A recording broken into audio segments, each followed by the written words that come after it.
Whether you know Baldur's Gate 3 or not, let me tell you one thing.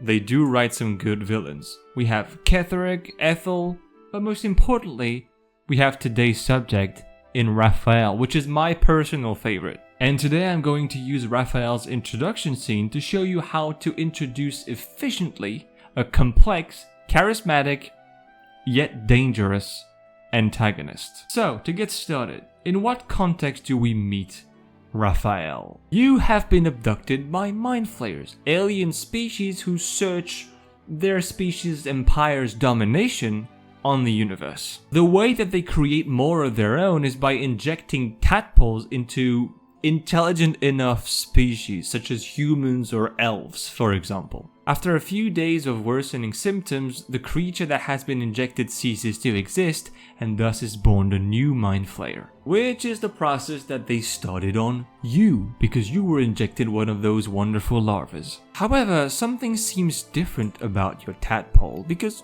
in a few days, no symptoms are actually showing, even the first ones. Still, as an infected person, you're going to try to look for a cure or a way to remove that tadpole from your head. You, along with other people who are your companions of misfortune, if you will, because the same thing happened to them. It is in the midst of this search that a few days after you've been injected and you're looking for a cure, a man appears in front of you. And that's what we're going to be talking about today. The first thing that we need to talk about is how he appears. As a player, you're merrily going around doing your business when suddenly someone brutally appears in front of you. Or worse, behind you. And this appearance introduces a dual idea.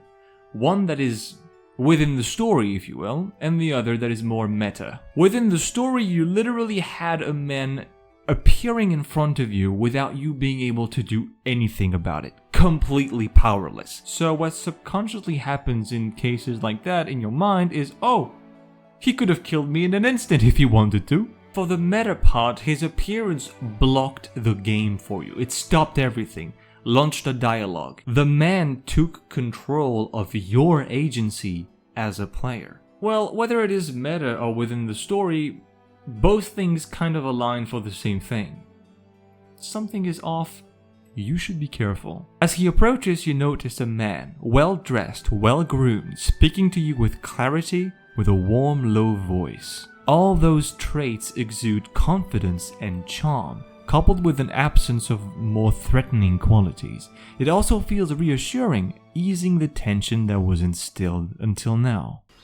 Hard to say, for your journey is just beginning. His first words are quite enigmatic, because he comments your character's life as if he was a narrator or something, as if he knew something that you didn't. Which, by the way, immediately puts him in a position of superiority and gives him a very condescending tone. It's also a funny, tiny break of the fourth wall, but it makes him belong to that class of antagonists that know more than you, which is a very threatening quality, and it instills dread within you. What would suit the occasion? The words to a lullaby, perhaps. The mouse smiled brightly. It outfoxed the cat. Then down came the claw. And that, love, was that. They do know how to write them in Cormier, don't they? This is the threat. Not a very subtle one either. It sets up the tone of how your relationship with him is going to be. Basically meaning, don't play with fire, and no matter how cleverly you play your hand, I'll win. A pretty funny line when you ask him whether he thinks he's the cat or the mouse in the story is that he answers he's the fox, hidden behind a word, observing. It's a pretty clever play on words because there are no foxes in the story, but the fox is hidden behind the word outfoxing. Again, another indirect message, basically saying, I'm observing you and I'm hidden in a place where you wouldn't even think to search for. In the beginning of this interaction, Raphael presents himself as being at your service, keeping a balance between intimidating you and persuading you. until he proposes to talk somewhere else, stating that wherever you are is not to his taste, showing a snob and pompous attitude that we already observed. Did I say propose? Sorry, you're literally already somewhere else. There, middle of somewhere.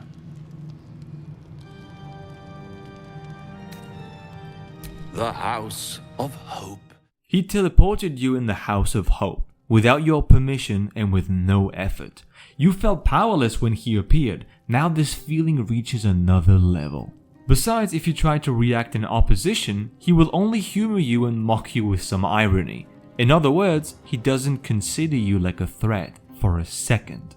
He sure has a funny way to present himself with all the theatrics and stuff. But ladies and gents, we do have ourselves a dangerous villain. Go on, partake, enjoy your supper. After all, it might just be your last. And there you go. In his grand gestures, he just threatens you again. With class and showmanship, but it's still a threat. And you can feel that since he brought you to the House of Hope and he's kind of got you in his lair, he's dropping the good act and he's starting to threaten more and more. You don't really know what the House of Hope is yet, but when you look around you, you realize, yeah, this is kind of where I would suppose someone like him would reside, with how pompous and arrogant he is. But oh wait, the best is yet to come. Call it a ninth sense.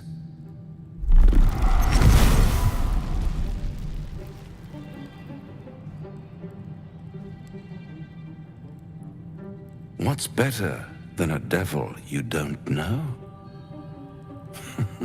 A devil you do.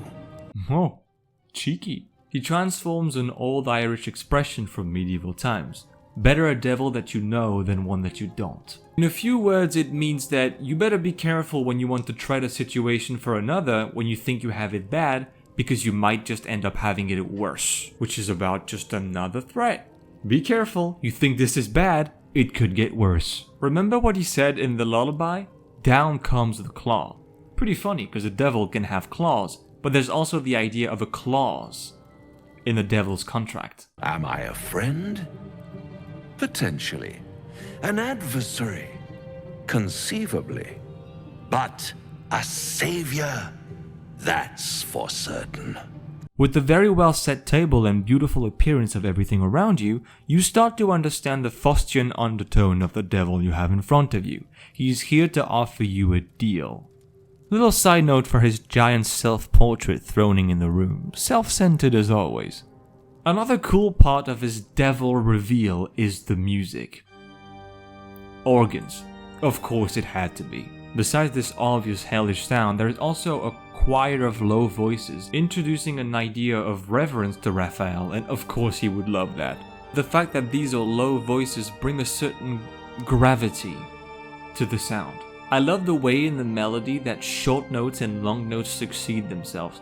We're going to talk about it a little bit later, but it reminds us of Baroque works. And still talking about Baroque, another characteristic of it is the contrast of extremes to extremes. And you had a very powerful organ melody that is followed by very quiet staccatos in the second part of the melody. It's like someone being on his tiptoes, and I love it because it feels like someone telling you, be very careful, because you're treading on some mighty thin ice here.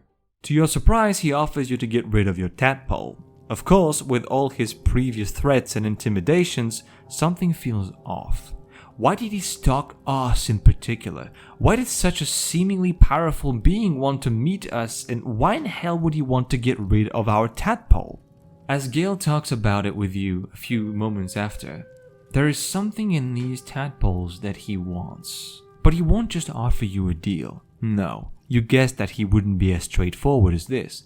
Because no matter if you're compliant or if you refuse his help, he will explain to you that he wants you to put up a fight, to exhaust every possibilities to find a cure for your affliction before you're forced to crawl to his feet and admit that he won. Let's add being sadistic to the antagonist list.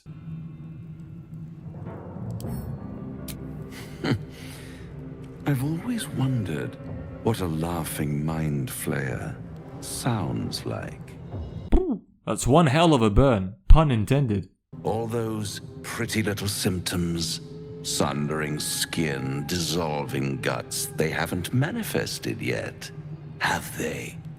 One might say you're a paragon of luck. I'll be there when it runs out. I love this last line. It's so ominous, and he reinforces that threat one last time before he lets you go, cheeky bastard. You're then teleported back to where you were, still powerless in front of the violation you just witnessed, and now you know you're being watched, and you better tread very carefully in how you deal with that fact. Still, the character is still shrouded in mystery, and left you with more questions than answers actually, which is another trait of interesting villains in my opinion. As we've talked about before, you will notice throughout this whole interaction that this charismatic aspect of the character is very anchored in the Baroque style of our art history, with the emphasis on grand body language gestures, the contrasts of emotions suddenly shifting, the pompous behavior, or the well-decorated and groomed aspect of the man. Talking about Baroque, you may recognize Shakespearean influences in the man, like Iago from Hamlet. You will find in both characters the same psychopathic, manipulative and cunning schemes, and the same toying with the spectator/player. Some facts are pretty funny to know afterwards and put a new light in this scene and on Raphael, like the fact that he rehearses every monologue he has.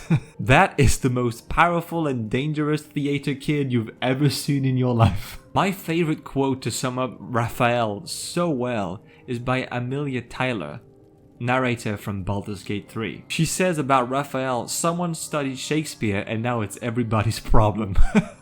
It sums everything about Raphael so well, like the theatrical, narcissistic aspect that he pushes to everyone's face, to the very dangerous aspect of the man and his Shakespearean influences. Well, you guessed it, I love this character. I feel like he's very endearing and very frightening at the same time, which is a very powerful combo. To sum it all up, in this video we've seen how the introduction of Raphael brought about a certain number of qualities in certain manners that make a villain very interesting, charismatic, and powerful looking. Whether it is the fact that he knows more than you, the way he presents himself, the subtlety, the confidence. Well, I'm not gonna redo the whole video, but you get the point. I wanted to do a little bit of a conclusion here. But anyway, that will be it for today. But we'll see each other very soon for another cool character or another cool scene.